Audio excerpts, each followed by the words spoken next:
আপনার দৃষ্টিভঙ্গিতে এই নির্বাচনটা কিরকম হয়েছে, আপনি এটা কিভাবে দেখেন? একটা প্রাথমিক বক্তব্য শুনি, তারপর আমরা কয়েকটা বিষয় নিয়ে একটু বিস্তারিত আলোচনায় যাব। প্রফেসর ইয়াসমিন, প্লিজ বলুন। জি, অনেক ধন্যবাদ আমাকে আমন্ত্রণ জানাবার জন্য। এবং আমরা চাই যে এই যে পারস্পরিক বোঝাপড়া এটা আরো অনেক বেশি চালু থাকুক, কারণ আমাদেরকে একে অন্যকে শুনতে হবে। তো আমি যেটা মনে করছি, এই নির্বাচনটি অনেক ক্ষেত্রেই কিন্তু প্রথম ছিল, যে প্রথমবারের মতো আমরা দেখেছি যে এত শান্তিপূর্ণ নির্বাচন বাংলাদেশের ইতিহাসে আমরা দেখি নাই, যেখানে কোনো ভোট কেন্দ্রে ধরুন মারামারি, সহিংসতা বা এমনকি আগের নির্বাচনগুলোতে হয়তো কেউ মারাও গিয়েছে, এরকমও দেখা গেছে, কিন্তু এই ধরনের সহিংসতা আমরা দেখিনি। এবং এটাকে এক অর্থে আপনি বলবেন যে আমরা বেঙ্গলের মানুষেরা যেটা করেছি, বাংলাদেশের মানুষেরা সবসময় কিন্তু আমরা নির্বাচনকে একটা ঈদের মতো উৎসবের মতো করে পালন করি। এবারও সেটা দেখা গেছে। যেহেতু আমাদের পাবলিক বাস চালু ছিল না, মানুষ রিক্সা নিয়ে এবং অন্যান্য প্রাইভেট ভেহিকেল নিয়ে তারা বিভিন্ন জায়গায় গিয়েছে, ভোট প্রদান করেছে। এবং আমরা কোথাও শুনিনি যে কারো হাত থেকে মানে কাউকে কোনো ভয়ভীতি প্রদর্শন বা কাউকে কোনোভাবে প্রলুব্ধ করা হচ্ছে।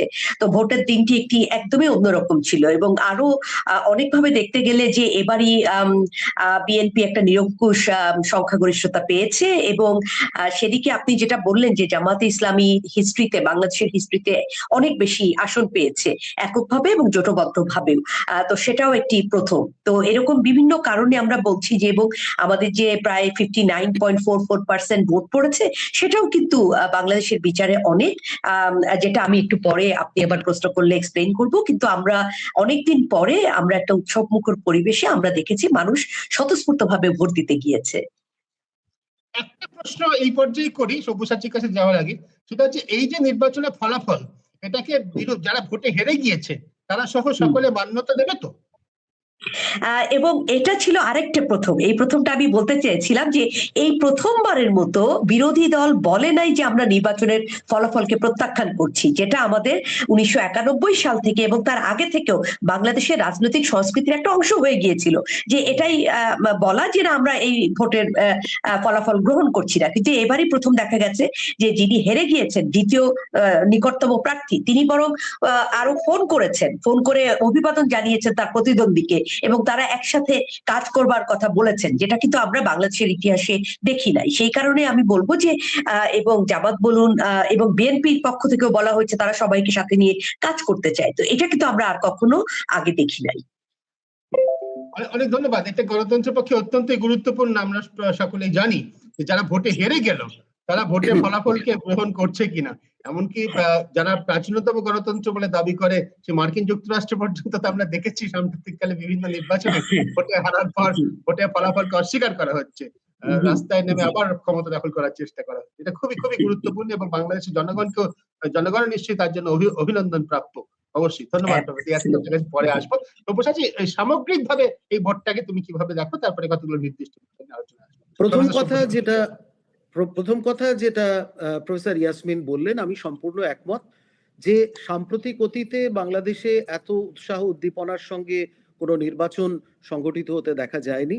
সেদিক থেকে এই নির্বাচন অত্যন্ত তাৎপর্যপূর্ণ এবং বহু প্রতীক্ষিত ছিল এই নির্বাচন, কারণ বহু মানুষ বলার চেষ্টা করছিলেন যে শেষ পর্যন্ত এই ভোটটা হবে কিনা, কিন্তু সেই ভোটটা হয়েছে এবং মোটের ওপরে এটা একটা অবাধ শান্তিপূর্ণ নির্বাচন, যেটা বাংলাদেশের মানুষকে অভিনন্দন দেওয়ার মতন, অভিবাদন জানানোর মতন, কারণ এটা অত্যন্ত গুরুত্বপূর্ণ গণতন্ত্রের জন্য। এবং অন্য দিকটা হচ্ছে যে বিএনপি দল অতীতে আওয়ামী লীগ ক্ষমতায় থাকাকালীন যারা একাধিকবার ভোট বয়কট করেছে, তাদের সেরকম সিদ্ধান্ত ছিল। সেই বিএনপি দল এই প্রথম, এর পরে এই অধ্যায়ের পরে এবং বিশেষ করে জুলাই আগস্ট আন্দোলনের পরে 2024-এর, তারপরে বিএনপি দল যেভাবে নিরঙ্কুশ সংখ্যাগরিষ্ঠতা লাভ করেছে সেটা অত্যন্ত গুরুত্বপূর্ণ। কিন্তু একই সঙ্গে গুরুত্বপূর্ণ যে জামাতে ইসলামী এবং তার সহযোগী দল যারা এতগুলো আসন পেয়েছে, প্রায় 77টি আসন আনুমানিকভাবে তারা ইতিমধ্যেই পেয়েছে, ফলে সেটাও কিন্তু তাৎপর্যপূর্ণ, কারণ বিএনপির প্রধান প্রতিপক্ষ কিন্তু হবে রাজনৈতিক কর্মকাণ্ডে এবং রাষ্ট্র পরিচালনার ক্ষেত্রে। এখানে জামাতে ইসলামী এবং তার সহযোগী দলগুলি কিন্তু এখানে প্রধান বিরোধী গোষ্ঠী হবে। আরেকটি জিনিস এখানে বলার দরকার, যে ছাত্রছাত্রীরা নতুন প্রজন্মের যারা এই আন্দোলন জুলাই আগস্টে 2024-এ করেছিলেন, তারা যে আলাদা দল তৈরি করেছিলেন সেই দলের তরফ থেকে কিন্তু সেরকম আসন প্রাপ্তি ঘটেনি। সেটা কি কারণে সেটা পরে পর্যালোচনা করা যেতে পারে, কিন্তু সেটাও আরেকটি তাৎপর্যপূর্ণ ঘটনা। কিন্তু মোটের ওপর এই অবাধ এবং সামগ্রিকভাবে শান্তিপূর্ণ নির্বাচন সেটা অবশ্যই একটা গুরুত্বপূর্ণ বিষয়। হুম, একদম, অনেক ধন্যবাদ। এই পয়েন্টটা নিয়ে তাহলে আমরা আলোচনাটা শুরু করি। প্রফেসর ইয়াসমিন, এই যে এনসিপি তাদের ভোটের ফলাফল ভালো তো একেবারে হলোই না, প্রায় শোচনীয়ই বলা চলে। আমরাও কিন্তু এখানে বসে অন্তত ভাবিনি যে এত জনপ্রিয়তা তাদের 1.5 বছর আগে ছিল, তাদের নেতৃত্বে তাদের সামনে রেখে এত বড় একটা পরিবর্তন সংঘটিত হয়েছে, তাদের কিন্তু ভোটে তো সেরকম সাফল্য দেখতে পেলাম না আমরা। এটা কেন প্রফেসর ইয়াসমিন?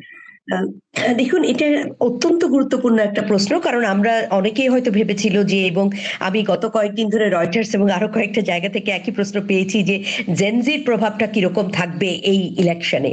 তো আমাদের 30% ভোটার যারা কখনোই কিন্তু ভোট দেয়নি, তো তাদের একটা মানে একটা প্রত্যাশা ছিল যে তাদের ভোটটা চলে যাবে এনসিপির প্রতি বা ফার রাইট গ্রুপগুলোর প্রতি। কিন্তু একটা জিনিস যেটা আমরা অনেক সময় মানে খেয়াল করি না, সেটা হচ্ছে যে এই 30% তরুণ যারা, তারা কিন্তু একটা দুইটা পাঁচটা কনস্টিটিউয়েন্সিতে নয়, তারা কিন্তু সারা বাংলাদেশে বিভিন্ন কনস্টিটিউয়েন্সিতে বিভক্ত, এবং সেই কারণে তরুণদের ভোটটাও কিন্তু বিভক্ত হয়ে গিয়েছে। এবং এনসিপির হেভিওয়েটদের মধ্যে আমি কিন্তু সার্জিস আলম যেমন ভেবেছিলাম যে উনি জিতবেন, কিন্তু উনি যেমন পরাজিত হয়েছেন, তাছাড়া বাকি যারা আপনার জামাতের সাথে জোটবদ্ধভাবে গেছে, তারা কিন্তু মোটামুটি 6 থেকে 7 জন তারা জিতে এসেছেন। তো এই হেভিওয়েট প্রার্থী দের মধ্যে সার্জিসেরটাই আমি একটু ব্যতিক্রম দেখি, তাছাড়া বাকিরা কিন্তু জিতেছেন, কারণ এনসিপি কিন্তু সর্বসাকুল্যে খুব বেশি তারা পায়নি, আসন তারা জামাতের কাছ থেকে পায়নি। আবার অন্যদিকে স্বতন্ত্রতে তাসনিম যারা, আমার কাছে মনে হয়েছিল কিন্তু ওনার জেতার সম্ভাবনাটা একটু কম ছিল, কারণ একে উনি স্বতন্ত্রতে দাঁড়িয়েছেন, তারপরে ওনার কিন্তু ঠিক ইয়ের সময়ে, জুলাই রেভলিউশনের সময় উনি কিন্তু দেশে ছিলেন না, উনি কিন্তু পরবর্তীতে এসে সংযুক্ত হয়েছেন। তো সেই তার বিষয়ে কিন্তু কিছুটা রিজার্ভেশন হলেও ছিল। তো সেই কারণে তার হেরে যাওয়াটা কিন্তু কোনো সারপ্রাইজিং কিছু নয়।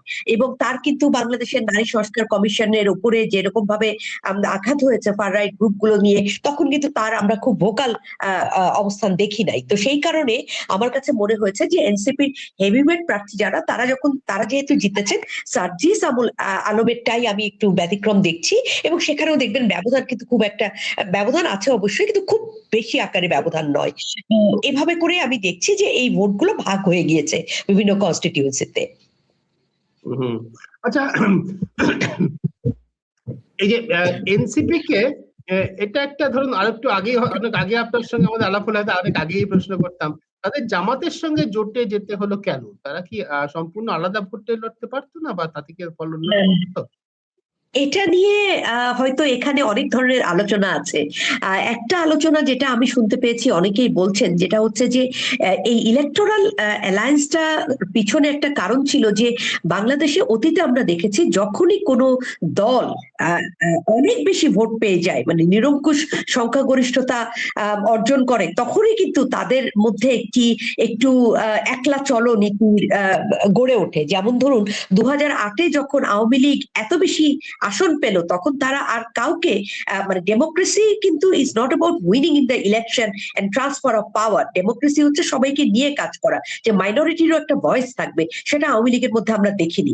যে কারণে এবার কিন্তু আমি একটু বলবো যে বিএনপি যে এতগুলো আসন পেয়েছে সেটা জনগণের রায়ের প্রতিফলন, কিন্তু আমার মনে হয় আমাদের এদিকে একটি প্রবণতা আছে, যখন যেদিকে ওয়েভটা যাচ্ছে সেদিকে বেশি করে ভোটটা দেবার, যে কারণে বিএনপি এবার এতগুলো আসন পেয়েছে। এবং এটা কিন্তু আমি আজকেও আমাদের বিভিন্ন টিভি চ্যানেলে যখন রাজনৈতিক বিশ্লেষকরা কথা বলছিলেন, তারা অনেকেই এই সংখ্যাটা ইতিমধ্যে প্রকাশ করেছেন যে এটা বিএনপির জন্য আদতে ভালো হলো কিনা, এটা কি বিএনপিকে পরমত সহিংসতা গড়ে তুলতে সাহায্য করবে কিনা। এবং সেই কারণে কিন্তু আমার কাছে মনে হচ্ছে যে আমাদেরকে একটু চিন্তা করে দেখতে হবে যে আসলে এটা কতটা ভালো হয়েছে, এবং কিছুদিন গেলে আমরা আরো বুঝতে পারবো।